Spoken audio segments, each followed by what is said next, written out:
a iniciar. Andy, no sé, sí, ya. Buenos días, compañeros y doctora. Nosotros somos el equipo, bueno, vamos a darle el tema de exploraciones de pares craneales y está conformado por mi compañera Naomi y su servidora Montserrat Cárdenas. La siguiente, por favor. Bueno, como sabemos, van a existir 12 pares de nervios craneales. Estos van a salir del cerebro y van a pasar a través de los orificios y fisuras del cráneo. Y se van a denominar 1 olfatorio, 2 óptico, 3 oculomotor, 4 troqueal, 5 trigémino, 6 abducens, 7 facial, 8 vestíbulo coclear, 9 glosofaringio, 10 vago, el 11 va a ser el accesorio y el 12 el hipogloso. Y bueno, desde el punto de vista fisiológico, estos se van a encontrar divididos en 3 grupos. El primero es los nervios sensitivos o sensoriales, donde vamos a encontrar al olfatorio, al óptico y al vestíbulo coclear. Y también vamos a tener a los nervios motores, en los que vamos a encontrar al oculomotor, al troquear, al abducens, al accesorio y al hipogloso. Y los nervios mixtos, en donde vamos a encontrar al trigémino, al facial, al glosofaringio y al vago. La siguiente, por favor. Y bueno, estos van a tener un origen real y uno aparente. En el caso del nervio olfatorio, su origen real se va a encontrar en las células bipolares de la mucosa olfatoria localizada en el techo de la cavidad nasal, mientras que su origen aparente se va a encontrar en la cara inferior del bulbo olfatorio sobre la lámina cribosa del etmoide. En el caso del nervio óptico, su origen real se va a encontrar en la capa de las células ganglionares de la retina, y su origen aparente se va a encontrar en el ángulo anterior del quiasma óptico, mientras que el nervio oculomotor va a tener su origen real a partir de 2 núcleos: el núcleo somatomotor, que se va a encontrar en los pedúnculos cerebrales, y el núcleo parasimpático motor, que se va a encontrar en el núcleo de Edinger-Westphal. Mientras que su origen aparente se va a encontrar en el surco del motor ocular común, en la cara anterointerna del pedúnculo cerebral. La siguiente, por favor. El nervio troquear va a tener su origen real en el mesencéfalo, en los colículos inferiores, y su origen aparente se va a encontrar en la parte dorsal del tallo cerebral. El nervio trigémino tiene origen real, va a tener un origen sensitivo, en donde se va a encontrar en el ganglio de Gaster, y un origen motor que va a nacer a partir de 2 núcleos. El núcleo principal, el que se va a encontrar en la protuberancia anular, el núcleo accesorio, que se va a encontrar situado por encima del mesencéfalo, y su origen aparente se va a encontrar en la cara anterior de la protuberancia anular, a nivel de los pedúnculos cerebelosos medios. El nervio abducens va a tener su origen real en el puente en medio de las fibras del nervio facial, y su origen aparente va a ser en la cara ventral del tallo cerebral. La siguiente, por favor. El nervio facial va a tener un origen real somatomotor, que se va a encontrar situado en la calota protuberencial, un núcleo sensitivo sensorial, que se va a encontrar en el ganglio geniculado, un núcleo vegetativo, que va a encontrarse en la protuberancia, y va a tener un núcleo lacrimonasal y el núcleo salivar superior, y su origen aparente va a emerger por el surco bulboprotuberencial.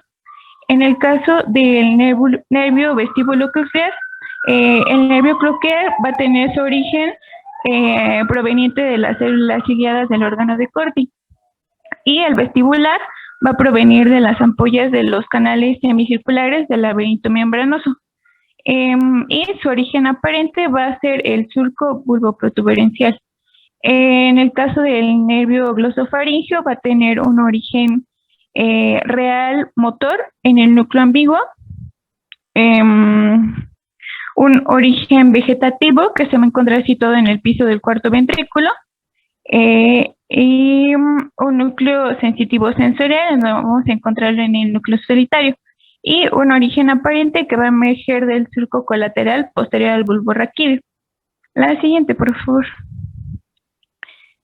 En el caso del nervio vago va a tener un origen real somatomotor en la parte media del núcleo ambiguo y unos somatosensitivo a partir de dos ganglios, que es el ganglio yugular y el plexiforme. Un origen vegetativo que también va estado por dos núcleos, el núcleo visceromotor y el núcleo viscerosensitivo, y va a tener un origen aparente en el surco colateral posterior del bulbo por debajo del glosofaringeo. En el caso del nervio accesorio va a tener un origen real en las células de la porción inferior del núcleo ambiguo y en la parte externa del asa anterior de la médula cervical, y un origen aparente en las raíces vulvares del surco colateral posterior al bulbo raquídeo. Y por último, el nervio hipogloso, este va a tener un origen real ubicado en el bulbo raquídeo y que va a corresponder a la blanca interna del piso del cuarto ventrículo.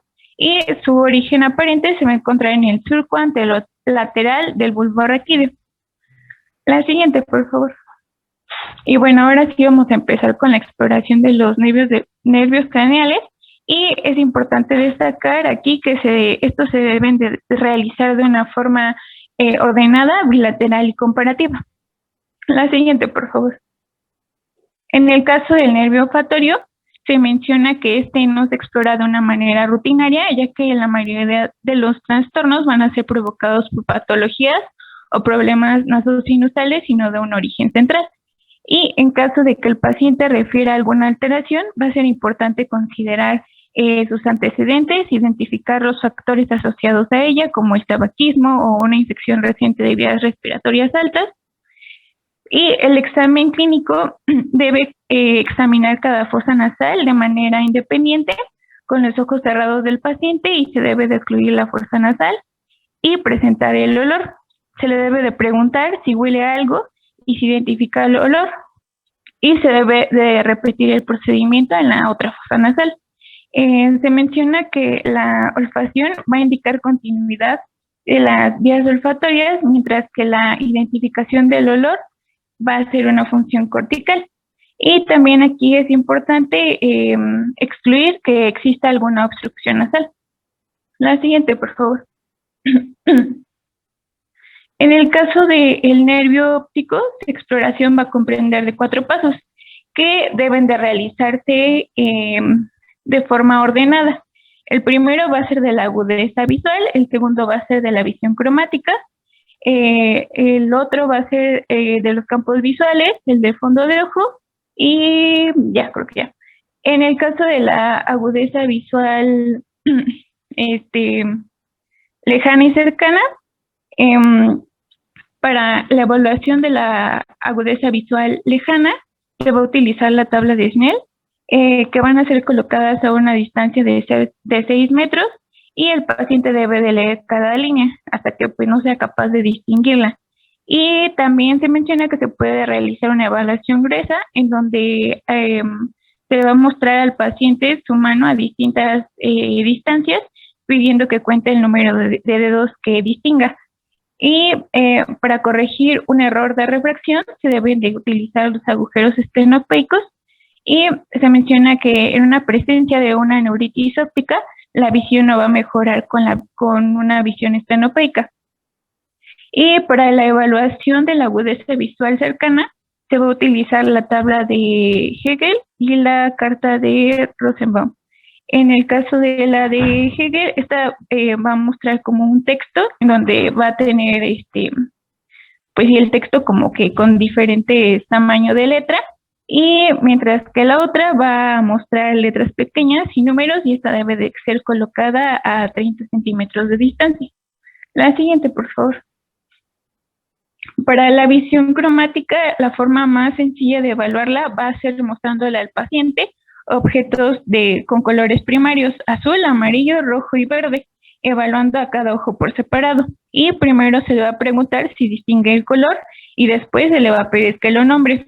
Otra alternativa va a ser la prueba de Ishida, que va a consistir en mostrarle unas láminas en donde van a aparecer círculos rellenos de múltiples puntos de colores, y esta va a ser diseñada para que una persona con visión cromática normal pueda identificar el texto dibujado en su interior, que normalmente va a ser un número.